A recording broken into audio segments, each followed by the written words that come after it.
Alright, so for number 23, I went ahead and I factored the negative from the argument because the x is negative. So I factored it out right here.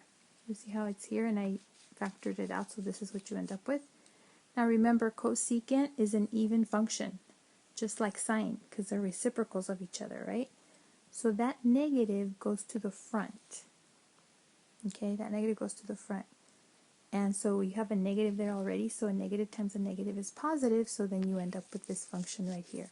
So this equation is the same as this equation with the negative in the front. They're going to produce the same graph.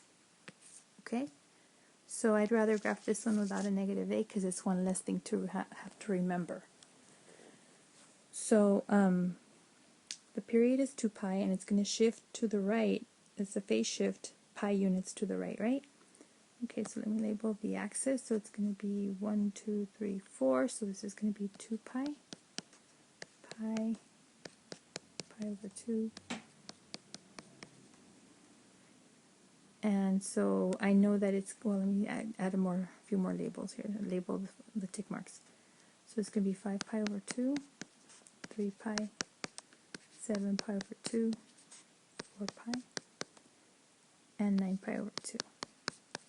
Okay, so normally it starts at the y-axis and it ends at 2 pi, but because it's being translated to the right pi units, this is gonna be like the beginning, and this is gonna be the end right here. Okay, that's one period from the yellow to the yellow. So cosecant is a reciprocal of sine, so it's gonna be a 0 at the beginning, the middle, the end. The maximum is 1/4 of the way, the minimum is 3/4 of the way. And so if I graph to the left, I can graph half of a period to the left and half to the right. So I would have another 0 right here and a minimum right here, because this is the right side of the period on the left. And to the right of 3 pi, I would have another 0 at 4 pi. And then at 7 pi over 2 it would be a maximum, because that would be the 1/4 of the next period, the 1/4 of the way. So wherever you see the graph, wherever you have zeros, that's where you draw the asymptotes. Right here.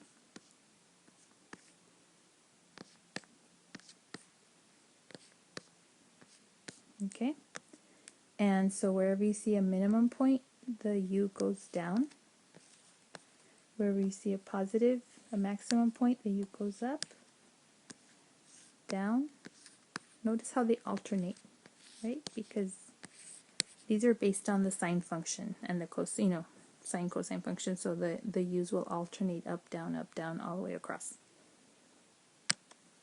Alright, so for 25, the a value is 1/2, period is 2 pi over 2, which is b, and the phase shift, you set the argument equal to 0 and you solve for x. So you end up with x equals pi over 2. Since it turned out to be a positive number, you know it goes to the right.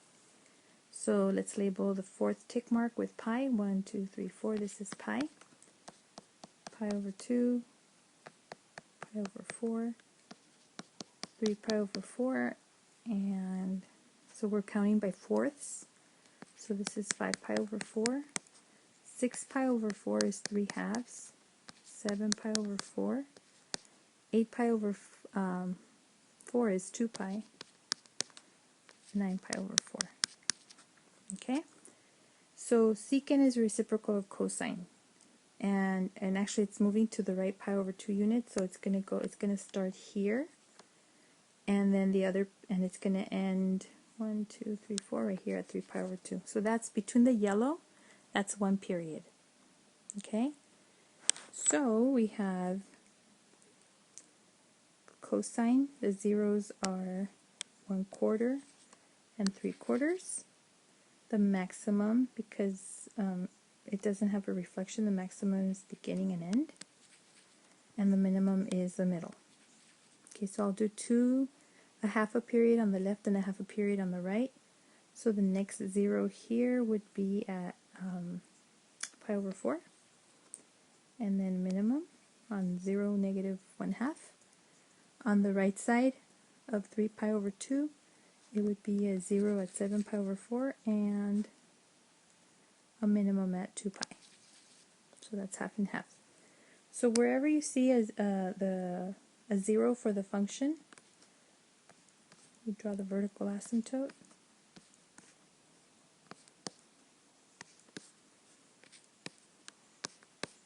Okay, and then wherever you see a minimum, the u goes down.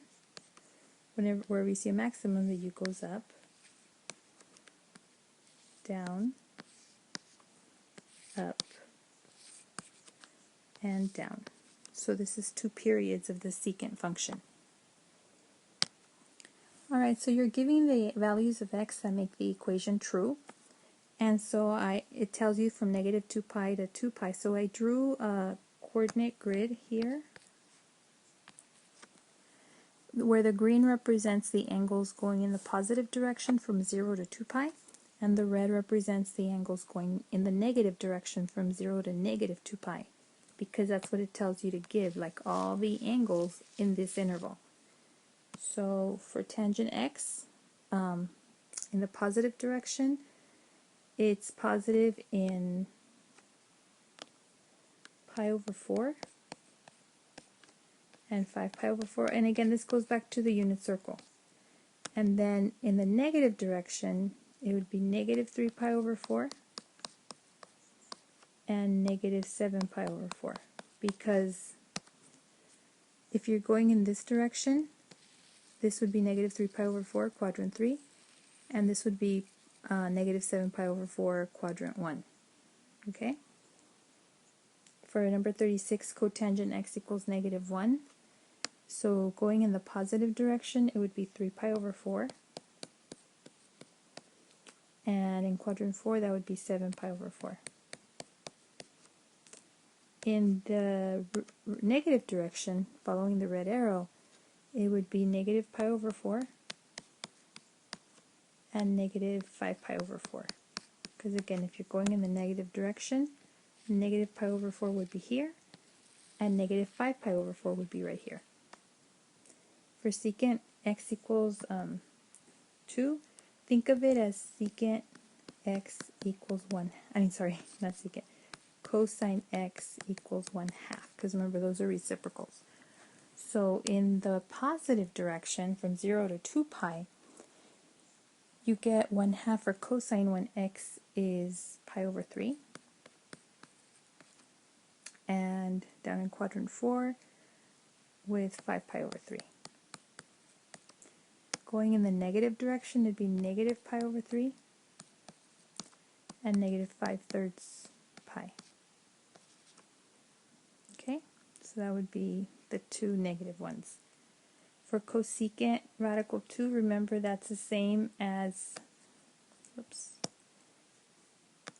the same as sine x equals radical 2 over 2, because it's 1 over radical 2. So that's a 45-degree angle.